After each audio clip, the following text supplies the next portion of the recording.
Welcome back everyone. Quickly, let's continue our discussion on CSS margins, and right now we'll be discussing about the CSS margin for the top margin individual size. CSS margin for the top margin individual size. So quickly, let me show you how this works.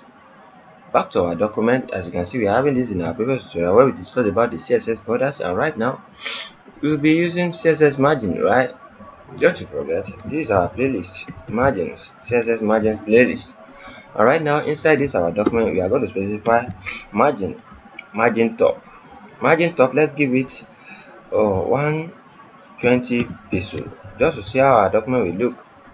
Reload the document. Can you see our margin at the top right here jumped? It shifted our border to the bottom right, this right. The margin, the space in between our margin and the browser is now coming down. Let's give it 50 pixel so you can see it much.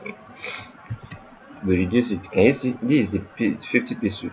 So let's say for instance we want to give it 70 pixel. You're going to see how it looks.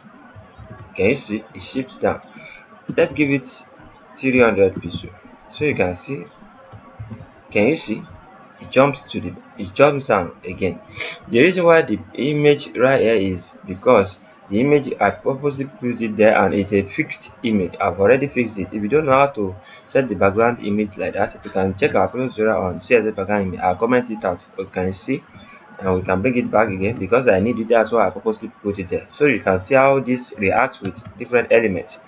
So that's why I purposely put all those kind of things. Let's give it 12 pixel so you can see how our margin will look at the top. Can you see it's now having 12 pixel?